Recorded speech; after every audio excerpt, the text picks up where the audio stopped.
Écrit sur la terre pure de Nagarjuna. Les 12 adorations. Avec révérence, j'incline ma tête devant Amitabha le sage, le plus unique honoré, qui est vénéré par les humains et les dévas. Vous demeurez dans la merveilleuse terre de paix et de félicité, entouré par d'innombrables enfants des Bouddhas. Votre corps en or immaculé est comme le mont Sumeru, le roi des montagnes. Vos pas, tandis que vous êtes absorbés en shamatha, sont comme ceux d'un éléphant. Vos yeux sont aussi purs que des fleurs de lotus bleu. Ainsi je me prosterne jusqu'au sol et vénère Amitabha, l'unique saint. Votre visage est d'une forme parfaite et sereine comme la pleine lune. Votre lumière majestueuse brille comme un millier de soleils et de lunes mis ensemble. Votre voix résonne comme un tambour céleste ou un coucou. Ainsi je me prosterne jusqu'au sol et vénère Amitabha, l'unique saint. Vous résidez en la couronne que Avalokiteshvara porte sur sa tête. Vos traits excellents sont parés d'ornements de joyaux. Vous détruisez les vues non bouddhistes, défaites les pensées et les idées vaniteuses. Ainsi je me prosterne jusqu'au sol et vénère Amitabha, l'unique saint. Incomparable, immaculée, large et pure est votre vertu. Elle est sereine et claire comme l'espace. Vous avez atteint la liberté en donnant le bénéfice aux êtres. Ainsi je me prosterne jusqu'au sol et vénère Amitabha, l'unique saint. Les bodhisattvas dans votre terre, renommés partout dans les 10 directions, sont toujours glorifiés par d'innombrables maras. Vous demeurez avec le puissant vœu pour le salut de tous les êtres sensibles. Ainsi je me prosterne jusqu'au sol et vénère Amitabha, l'unique saint. Dans l'étang de joyaux contenant des sables d'or éparpillés se développe un lotus. Le trône excellent sur son dais a été produit par vos actes de mérite. Ainsi je me prosterne jusqu'au sol et vénère Amitabha, l'unique saint. Des 10 directions, les enfants des Bouddhas viennent en foule. Manifestant des pouvoirs surnaturels, ils atteignent la terre de paix et de félicité. Ils regardent les yeux levés votre visage avec adoration et vous vénèrent sans interruption. Ainsi je me prosterne jusqu'au sol et vénère Amitabha, l'unique saint. Toutes les choses sont impermanentes et sans soi, comme une image de la lune sur l'eau, un éclair ou une rosée du matin. Vos sermons à l'endroit des multitudes sont en réalité sans mots. Ainsi, je me prosterne jusqu'au sol et vénère Amitabha, l'unique saint. Dans la terre pure vénérée du Bouddha, ne s'y trouve aucun nom mauvais, ni la présence d'êtres à la forme féminine, ni la crainte des royaumes inférieurs.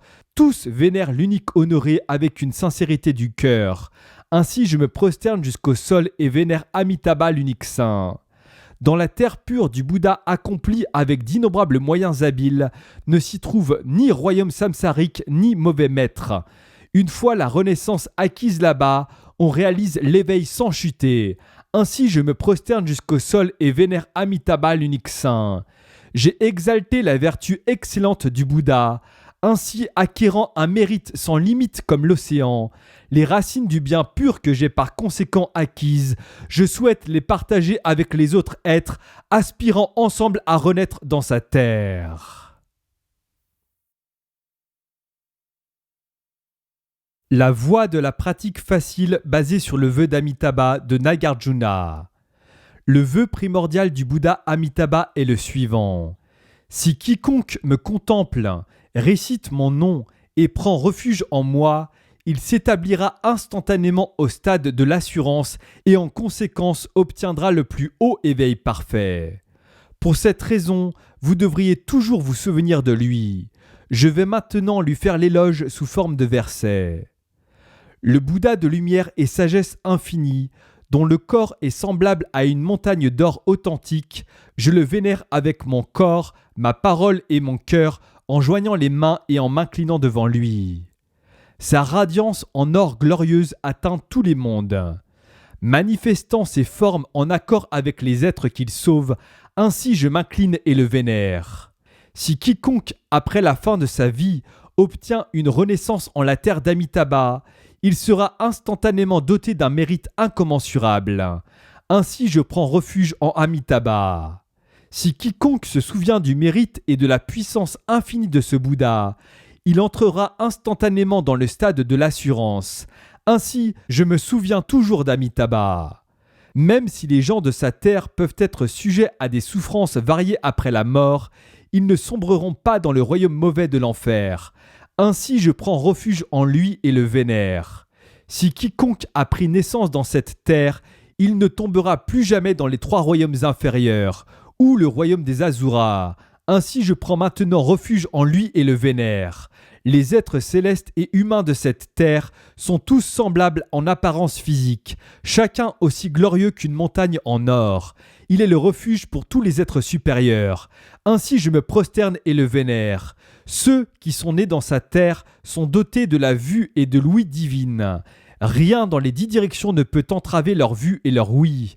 Ainsi je m'incline devant le plus unique saint de tous les sages. Les gens de cette terre ont des pouvoirs surnaturels comme celui de se transformer à volonté, de connaître les pensées des autres et de se souvenir de leur vie passée et de celle des autres. Ainsi je prends refuge en lui et le vénère. Ceux qui sont nés dans sa terre sont libres de l'attachement à soi-même et au mien. Ils ne produisent aucune pensée discriminante. Ainsi je m'incline et le vénère. Dans cette terre, on y trouve d'innombrables Shravakas qui ont obtenu la libération de la prison des 3 mondes. Leurs yeux sont comme des pétales de lotus. Ainsi je m'incline et le vénère. Tous les êtres sensibles de cette terre ont une nature gentille et spontanément accomplissent les 10 bonnes actions. Ainsi je m'incline devant le roi des sages. Il brille avec éclat et purement à travers l'accomplissement de bonnes actions. Leur nombre est infini et incalculable. Ils sont les plus distingués de tous les humains. Ainsi je prends refuge en lui. Si quiconque aspirant à devenir Bouddha contemple Amitabha dans son cœur, Amitabha se manifestera instantanément devant lui. Ainsi je prends refuge en lui. Par le pouvoir du vœu primordial du Bouddha, les bodhisattvas des 10 directions viennent lui faire des offrandes et écouter le Dharma. Ainsi je m'incline devant lui.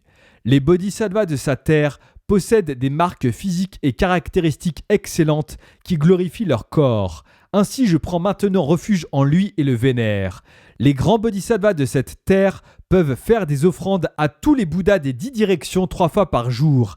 Ainsi je m'incline et le vénère. S'il y a n'importe quelle personne qui plante les racines de bien, mais entretient des doutes, la fleur dans laquelle il renaîtra ne s'épanouira pas. Pour ceux qui ont une foi pure, les fleurs s'ouvriront et ils verront le Bouddha. Les Bouddhas du présent des 10 directions font l'éloge du mérite de ce Bouddha de façon variée. Ainsi je prends maintenant refuge en lui et le vénère. La terre est ornée partout et supérieure au palace céleste. Son mérite est excessivement vaste et profond. Ainsi je m'agenouille aux pieds du Bouddha. Chaque plante des pieds du Bouddha porte la marque d'une roue à 1000 rayons et elle est douce colorée de lotus. Quiconque peut voir cela se réjouit. Ainsi je me prosterne et le vénère à ses pieds. La lumière émanée de la boucle blanche de poils entre ses sourcils ressemble à celle de la lune et s'ajoute au lustre de sa prestance. Ainsi je m'agenouille à ses pieds. Quand il cherchait le chemin pour la bouddhéité, il a accompli beaucoup de merveilleuses pratiques, comme cela est décrit dans les sutras. Ainsi je me prosterne et le vénère. Les sermons du Bouddha détruisent les racines du mal. Ils sont magnifiquement prononcés et apportent un grand bénéfice. Ainsi je m'incline et le vénère. Avec ces sermons magnifiquement prononcés, il soigne la passion des gens pour le plaisir. Il a sauvé les êtres dans le passé et sauve encore maintenant les êtres. Tous les dieux s'agenouillent et le vénèrent. Il est le plus honoré de tous les humains et des êtres célestes. Tous les dieux s'agenouillent et le vénèrent. Avec leur couronne faite des 7 trésors en touchant ses pieds, ainsi je prends refuge en lui. Tous les sages et les sages saints et les multitudes des humains et des êtres célestes ensemble prennent refuge en lui. Ainsi moi aussi je le vénère. Embarquant à bord de l'enseignement du noble sentier octuple, il transporte les gens au-delà de la mer qui est difficile à traverser. Il l'a traversée lui-même et maintenant transporte les autres au-delà. Ainsi je vénère celui qui possède un pouvoir illimité. Même si tous les Bouddhas ont fait l'éloge de son mérite pendant d'innombrables kalpas, ils ne pourraient pas l'honorer complètement. Ainsi je prends refuge en la pure personne. Comme ces Bouddhas, j'ai fait l'éloge de sa vertu sans limite. Par cet acte, je prie pour que le Bouddha puisse toujours penser à moi. Avec n'importe quel mérite que j'ai acquis dans cette vie et les précédentes, je souhaite être en la présence du Bouddha et atteindre la pureté éternelle du cœur. Puisse le suprême mérite que j'ai acquis par cet acte méritoire être partagé avec tous les autres êtres sensibles.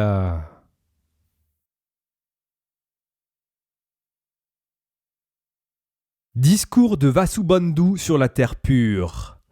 Ô unique honoré du monde, avec un esprit sincère, je prends refuge en le Tathagata de lumière sans entrave, brillant dans les 10 directions, et j'aspire à renaître dans la terre de paix et de félicité. En dépendance de l'exposition des sutras, de la manifestation du vrai mérite, je compose des versets d'aspiration dans une forme condensée, ainsi en me conformant au dharma du Bouddha. Quand je contemple la nature de cette terre, je trouve qu'elle surpasse tous les états d'existence dans les 3 mondes. Elle est ultimement semblable à l'espace, vaste et sans limite. Jaillissant de la grande compassion inhérente dans le juste chemin et de la racine du bien supramondain, elle s'est érigée.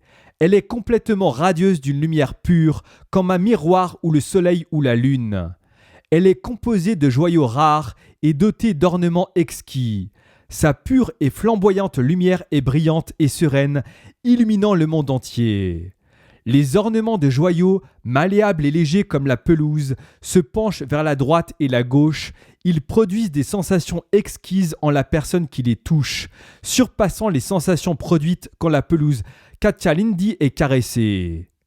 Des myriades de variétés de fleurs de joyaux sont répandues à profusion entre les bassins, ruisseaux et sources d'eau. Quand une légère brise ébranle les fleurs et les feuilles, les réflexions de la lumière se tissent et miroitent dans toutes les directions. Les palais et tours variés offrent des vues non obstruées dans les 10 directions. On y trouve des arbres affichant beaucoup de couleurs, tous entourés par des rangées de pierres précieuses. Des réseaux ficelés avec des joyaux innombrables se suspendent à travers le ciel. Quand les cloches de genres variés sonnent, elles proclament le message du Dharma excellent.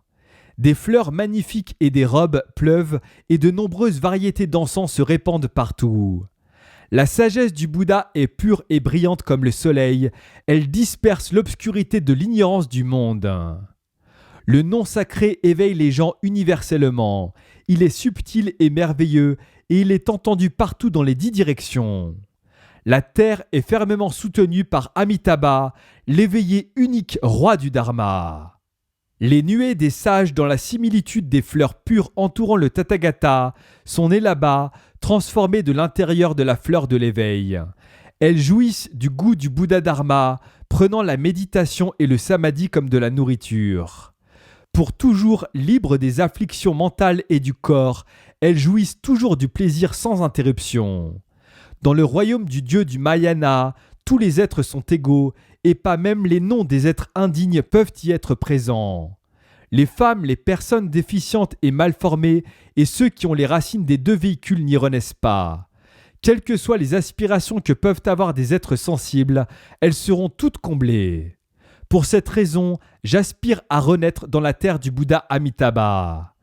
Il est assis sur le piédestal d'une excellente pure fleur de lotus, ornée de grands trésors innombrables. Ses marques physiques d'excellence brillent à une toise. Sa forme est incomparablement supérieure à celle de n'importe quel autre être. La merveilleuse voix du Tathagata, comme celle de Brahma, est entendue à travers les 10 directions. Comme la terre, l'eau, le feu, le vent et l'espace, il n'a aucune pensée discriminante. Les êtres humains et célestes, résolus dans leur accomplissement spirituel, naissent hors de l'océan de la pure sagesse. Comme le mont Sumeru, roi des montagnes, Amitabha est suprême, merveilleux et inégalé. Les êtres célestes et les hommes vaillants le vénèrent et circumambulent autour de lui et le regardent avec adoration. Quand j'observe la puissance du vœu primordial du Bouddha, je trouve que ceux qui le rencontrent ne l'ignorent pas en vain. Ils sont capables de gagner rapidement la grande mer du trésor de mérite. La terre de paix et félicité est pure et sereine. Le Bouddha tourne continuellement la roue immaculée du Dharma. Des Bouddhas et Bodhisattvas émanés illuminent le monde entier comme le soleil, tandis qu'il reste immobile comme le mont Sumeru. La pure, glorieuse lumière des bodhisattvas, en un éclat de pensée et simultanément, illumine chacune et toutes les assemblées des Bouddhas et apporte des bénéfices à la multitude des êtres. Il manifeste des instruments de musique céleste, des fleurs, des robes, de l'encens fin, et ainsi de suite avec lesquels il vénère les Bouddhas. Ils font l'éloge et exaltent les mérites des Bouddhas sans pensée discriminante. S'il y a n'importe quel monde dans l'univers sans le trésor de mérite du Dharma du Bouddha, je me résous à y renaître et y prêcher le Dharma comme le Bouddha. J'ai écrit ce discours et composé ces versets avec le souhait de voir le Bouddha Amitabha et ensemble avec les êtres sensibles renaître dans la terre de paix et de félicité. J'ai exposé un résumé sous forme de versets des passages du long sutra sur le Bouddha Amitayus.